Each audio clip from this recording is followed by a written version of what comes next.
நடிகர் ராஜ்கிரின் மகள் பிரியாவை காதலித்து திருமணம் செய்த முனிஸ் ராஜா பல பெண்களுடன் தொடர்பில் இருந்த ஆடியோ இணையத்தில் வைரலாக வருகிறது. முதலில் அக்ஷயா என்ற பெண்ணுடன் பேசும் ஆடியோ.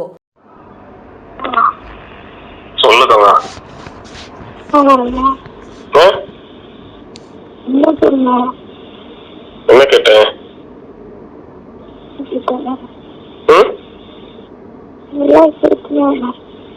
புரியல. என்ன இப்படி கேக்குற?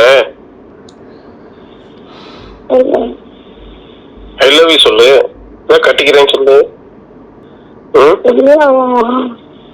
என்னாச்சு? கண்டிப்பா சொன்னா திருத்தே போவேன் ஊருக்கு.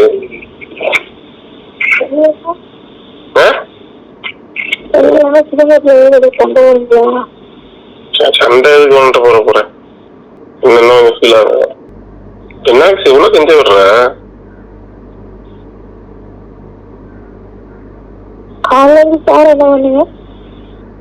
நீ நான் சரி 8:30 மணிக்கு எந்திரிச்சேன். உன்கிட்ட நல்லாதான் பேசிட்டு இருந்தேன். 12 மணிக்கு திடீர்னு பிரேக்கப் பண்ற மாதிரி பேச, இது எந்த விதத்துல நியாயம்?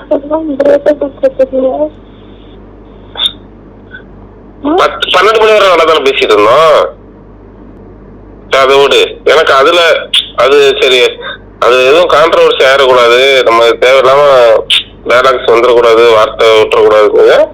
சரி, எனக்கு ஒரு மாதிரி வெக்ஸ் ஆனதுனால நான் பிளாக் பண்ணேன். பிளாக் பண்ண இருந்தாலும் என் மனசு கேட்கல நீ அந்த மாதிரி சொன்னதுனால. என்ன இப்படி மாத்தி இப்பனாலும் நல்லா பேசுது, திடீர்னு இப்படி பேசுது, எனக்கு ரொம்ப ஒரு மாதிரி வெக்ஸ் ஆயிடுச்சு. அதுக்கப்புறம் என்ன நினைச்சேன், குரலே சொல்லிட்டான். நான் உன் மேல எவ்வளவு பாசம் வச்சிருக்கேன்னு நான் உன்கிட்ட எக்ஸ்பிளைன் பண்ணணும், உன்கிட்ட கட்டுரை எழுதணும், லெட்டர் கொடுக்கணும்னா அவசியம் இல்லை. உனக்கு தெரியும் நினைக்கிறேன். அப்புறம் என்ன பெருசா கேக்குறேன்?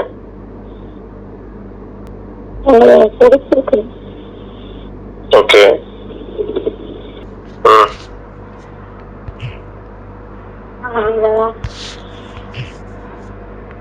நான் என்ன கேட்டேன்? உங்களுக்கு பைத்தியம் வீட்டையும் முடிச்சு போயிட்டா? நான் எப்பயும் போலதான் இருக்கிறேன். பைத்தியம் இல்ல கேக்குறேன். நல்ல பொண்ணா பார்த்து கல்யாணம் பண்ணிக்கங்க சொல்லி அனுப்பிச்சிட்டு ஆசீர்வாதம் பண்ணி விட்டுட்டு இங்க வந்துட்டு நீங்க வந்து எனக்கு தாலி கட்டுங்கன்ற. தாலி கட்டுங்க நான் எப்ப சொன்னேன்? நீங்க ஏற்கனவே சொன்னீங்களே அப்படின்னு சொன்னீங்க. சொன்னீங்களே நீங்க ஏற்கனவே அப்படின்னு சொன்ன. அப்ப நீங்க தானே சொன்னீங்க வாக்கு கொடுத்து காப்பாற்ற மாட்டீங்களா? அறிவியல் உங்களுக்கு ஏண்டி அப்ப வந்து நீங்க வந்து செல்வாவை வந்து பிக்ஸ் பண்ணி வச்சிருக்கீங்க, எனக்கு தெரியுமா? ஒரு ஏதோ ஒண்ணு எவனையும் ஒருத்த கல்யாணம் தானே பண்ணிக்க போறேன். கல்யாணம் ஆயிடுச்சு. கல்யாணம் பண்ணிக்க. ஆனா நான் தான் உனக்கு எப்படி இருக்க? என்னாச்சு? ஹலோ, எங்க இருக்கிற?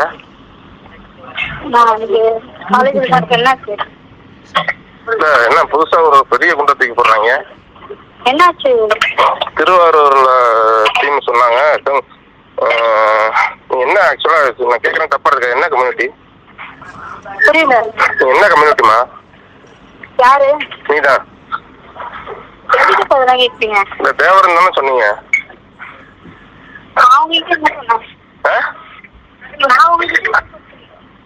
இல்ல உங்க அத்தை உங்க சித்தி சொன்னிச்சுல தேவரன. ஹலோ, உங்க சித்தி தேவரன் தானே சொன்னிச்சு? ஹலோ ஹலோ, கேக்குதா இல்லையா? விட்டு விட்டு கேக்குது. உங்க சித்தி தேவரன் சொல்லி அவங்க அலைன்ஸே பேசிச்சு. இப்போ உங்களுக்கு நம்ம சண்டை போட வேணாம், பிரச்சனைக்கெல்லாம் நாங்க வரல. ஒரே விஷயம் இல்ல நான் புரிஞ்சுங்களா, நாங்கெல்லாம் ஒரு வீட்டை கை நினைச்சிட்டு கேளுங்க. இல்ல நம்ம வந்து எங்க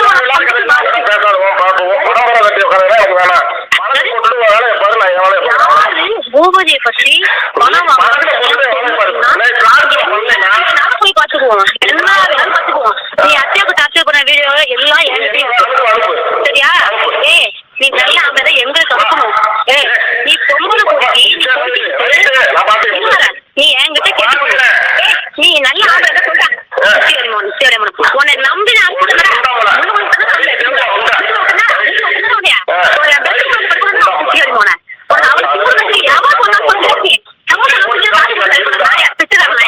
போய் தின்னு நாய் ஓங்கிறது நம்ம ஓங்கிறது நாயா பொம்பளை கூட்டம் போட்டு பொம்பளை பேச பத்தி யாரும் சொன்னாதான் எங்க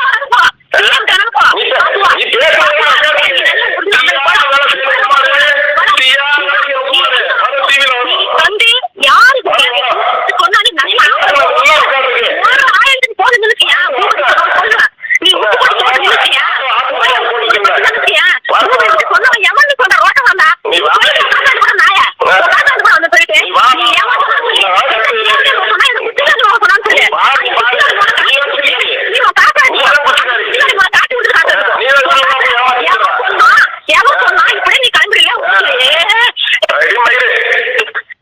இரண்டாவதாக அருணா என்ற பெண்ணுடன் பேசும் ஆடியோ. நம்ம 2 பேரும் வாழ்ற வாழ்க்கை 2 பேரோட வாழ்க்கை சம்பந்தப்பட்டது. சும்மா காமெடி இல்லை. தப்பு நம்ம கட்டி விட்டு போறது. நான் ஏற்கனவே ஒரு என்கேஜ்மெண்ட் பண்ணி ரொம்ப மன உளைச்சல் இருந்தேன். இது வந்து நம்மள அவங்கள உள்ள இழுத்து விட்டுட்டு அவங்க வந்து அப்படியே 2 குடும்பம் ஒதுக்க பாக்குறாங்க அவங்க. அப்புறம் எனக்கு என்னன்னா ஓன்ட்டையும் எனக்கு நம்பிக்கை கிடையாது. நீ வந்து இந்த பிள்ளைய ஒழுங்கா வச்சு ஒழுங்கா வேலைக்கு போய் வச்சு பாப்ப அப்படின்ற எடுத்தங்கள்தான் நீ வேலை செய்யறாள். அது அந்த நம்பிக்கை எனக்கு கொடு. அதே மாதிரி அந்த பிள்ளை சைக்கோ மாதிரி இங்கிட்டு அங்கிட்டுமா வந்து வேலையை செய்யாம அது வந்து ஸ்டடியா வந்து உன்னோட இருந்து வாழும் அப்படின்றதுக்கான உத்தரவாதத்தை 2 பேரும் காமிங்க எல்லாருக்குமே. அப்பதான் அவங்க பார்வை தரப்புலயும் உனக்கு சப்போர்ட் கிடைக்கும், இங்கேயும் சப்போர்ட் கிடைக்கும். இப்ப அதுக்கு முன்னாடி நீ வந்து அதை நிரூபிக்கிறதுக்கு முன்னாடி உனக்கு இப்ப பண்ணி வைக்கணும் அப்படின்னா ஊரு மத்தவங்களுக்காக கிடையாது. நீங்க அதையே நினைச்சுட்டே இது பண்ணாதீங்க. இப்ப ஊருக்காக நீங்க பண்றது வந்து இவங்க சம்மதம் தெரிவிச்சு அவங்க வராமையே நம்ம வந்து பண்ணோம்னா இவங்க நம்ம தலையில கட்டிட்டு நாளைக்கு எதையுமே கண்டுக்க மாட்டாங்க. அப்புறம் ஊருக்குள்ள என்ன சொல்லுவாங்கன்னா இப்பயா இந்த அவங்க அண்ணன் அம்மா எல்லாம் வரல அப்படின்னு சொல்லி நீங்களா பண்ணிக்கிட்ட மாதிரி வந்து ஒரு இதுல இருக்கு. அப்புறம் நாங்களும் சேர்ந்து பண்ணோம் அப்படின்ற மாதிரி ஒரு இதை இது பண்ணிட்டு இவங்க அப்படியே துண்டா ஒதுக்கிக்குவாங்க. துண்டா ஒதுங்கி நாளைக்கு வந்து ஏதாவது ஒண்ணு ஆகுதுன்னு வச்சுக்கோவேன், நம்ம எல்லாம் பண்ணி வச்சு அப்புறம் ஆச்சுன்னா அது தப்பாயிரும். சரி, இப்ப நாளைக்கு ஏதாவது டிஸ்டர்ப் பண்றாங்கன்னு வச்சுக்க, அப்புறம் பண்ணி வச்சதாச்சுன்னா அது தப்பாயிடும். அதனால ஃபர்ஸ்ட் நீ என்ன இப்ப நாங்க ஒதுக்கி இருக்கிறப்ப நீ என்ன கடிவாளம் போட்டுனா அவங்களுக்கு கண்டிஷன் போடணும்னா அவங்க 2 பேரையும் வர வை. அப்படின்னு அவங்க பொண்ணை கொடுத்துட்டு அப்படின்னு அவங்களுக்கு வந்து இது அவங்களுக்கு உண்மையிலேயே பாசம் இருக்குன்னா 2 தரப்பு ஆட்கள் வந்து நிக்க வேண்டியதானே. அவங்க அண்ணன் ஒருத்தன் வரப்போறான், இந்த லேடி வரப்போகுது, அது மாதிரி ஒரு 2 பேர் வந்துட்டு நிக்கிறதுல என்ன பிரச்சனை அவங்களுக்கு? அப்ப எதுவுமே அவங்க பண்ண மாட்டாங்க. எதுக்குமே இது பண்ண இன்னைக்கு வரைக்கும் தான் அந்த ஒரு வார்த்தை கூட என்கிட்ட பேசல. இல்ல ஒரு மீடியேட்டர் விட்டையாவது பேசி இருக்கணும்ல. அப்ப இந்த நிறைய பேர் 2 பேருக்கு தெரிஞ்ச ஆட்கள் இருக்காங்க. அவர் வந்து சும்மா எனக்கு அவருக்கு சண்டை அப்படி இப்படின்னு சொல்லிட்டு போக்கு காமிச்சிட்டு இருக்காப்ல. ஏன்னா நம்ம கமிட் ஆகணும்னு நம்ம வந்து வாலண்டியரா கமிட் ஆகணும், அவங்களை எல்லாம் போய் பார்க்கணும் வைக்கணும் எல்லாமே. அப்புறம் அதுக்கப்புறம் என்ன எப்படி பிஹேவ் பண்ணுவாங்கன்னு நம்மகிட்ட தெரியாது. நம்ம அடிமையெல்லாம் கிடையாது எவனுக்கும். நம்ம கடவுள் கும்பிடுறோம், கடவுள் எல்லாருக்கும் அவங்களோட தகுதி நம்மளுக்கு நிறைய தான் கொடுத்துருக்காரு ஸ்பிரிச்சுவலா நம்மளுக்கு. அதனால நான் யார்ட்டையும் வந்து அடிமைச்சுனா போக மாட்டேன்.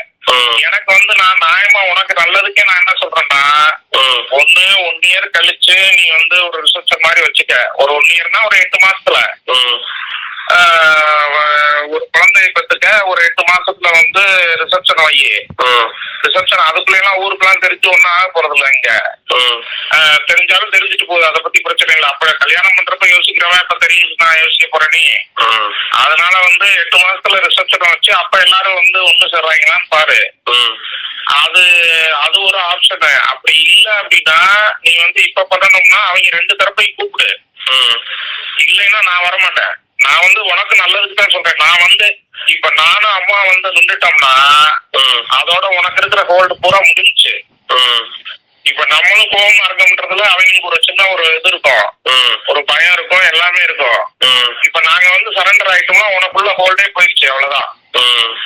அதை நீ புரிஞ்சுக்கிட்டு வந்து இது பண்ண. உனக்கு நல்லதுக்கு தான் நான் ஆரம்பத்துலயே சொல்லிட்டு இருக்கேன் எல்லா விஷயத்துலயும். ஆமா. வந்து அவங்க 2 பேரையும் வந்து இது பண்ண சொல்லு. எனக்கு வந்து அவங்க என்ன இது பண்றாங்கன்னா, அவங்க இறங்கி வர்றதுக்கு பதிலா நம்மள ஃப்ளோ பார்த்துட்டு உட்காந்துருக்காங்க அவங்க. இப்ப நானும் அம்மா வந்து நின்று பண்ணோம்னா இவங்க 2 பேரும் உன்கிட்ட வந்து கிட்டே வர மாட்டாங்க. நாளைக்கு வந்து ஊருக்கு பூரா சொல்லுவாங்க நாங்க நின்று வந்து பண்ணி வச்சிருக்கோம் அப்படின்னு. இப்ப நீ வந்து உங்க விருப்பப்படி 2 பேரும் பண்ணிக்கிட்டீங்க, அது வந்து பொதுவுல இருக்கு. இப்ப நானும் அம்மா வந்து நின்று பண்ணோம்னா அவங்க ஊருக்கு பூரா என்ன சொல்லுவாங்கன்னா, அவங்க தம்பி இவங்க எல்லாரும் சேர்ந்து நின்று வந்து பண்ணிட்டாங்க அப்படின்னு வந்து ஊர்ல கிளப்பி விட்டுட்டு இவங்க 2 பேரும் உன்னை திராட்டுல விடுவாங்க. இப்ப வந்து இவங்க என்ன போக்கு காமிக்கிறாங்கன்னா, அவங்களும் சரி நீங்களும் சரி, இப்ப சம்மதம் வந்தா இந்த பிள்ளைக்கு ஏதாவது பண்ணணும், அதுல இருந்து எல்லாத்துல இருந்து எஸ்கேப் ஆகி உன் தலையில கட்டிட்டு போறதுக்கு அவங்க வந்து பிளான் பண்றாங்க. நடிகர் முனிஷ் ராஜா ராஜ்கிரண் மகளை திருமணம் செய்வதற்கு முன் தாரணி என்கிற பெண்ணை திருமணம் செய்து குடும்பம் நடத்தி வந்துள்ளார். அதற்கு பிறகுதான் பிரியாவை ஏமாற்றி காதலித்து கல்யாணம் செய்துள்ளார். அதன் பிறகு பல பெண்களுடன் தொடர்பில் இருந்துள்ளார். இது ராஜ்கிரண் மகளுக்கு தெரிய வந்ததும் உடனே முனிஷ் ராஜாவை விட்டு பிரியா தனது அப்பா வீட்டுக்கே, அதாவது ராஜ்கிரண் வீட்டுக்கே திரும்பி வந்துவிட்டார். நடிகர் முனிஷ் ராஜா பிரியாவின் போட்டோவை வாட்ஸ்அப் டிபியாக வைத்து ராஜ்கிரண் குடும்பத்திடம் 4 கோடி வரை பணம் எதிர்பார்ப்பதாக தெரிகிறது. ராஜ்கிரண் குடும்பத்திடம் இருந்து கிடைப்பதை சுருட்டிக் கொள்ளும் எண்ணத்தில் முனிஷ் ராஜாவும் அவரது அண்ணன் சண்முக ராஜாவும் மேலும் அவரது அக்கா ரீட்டா பிரபாவும் ஆர்வத்துடன் காத்து வருகின்றனராம். தற்போது நெட்டிசன்கள் மத்தியில் பதிவு பண்ணாத திருமணத்திற்கு 1 கோடியா என முனிஷ் ராஜாவை கலாய்த்து வருகின்றனர்.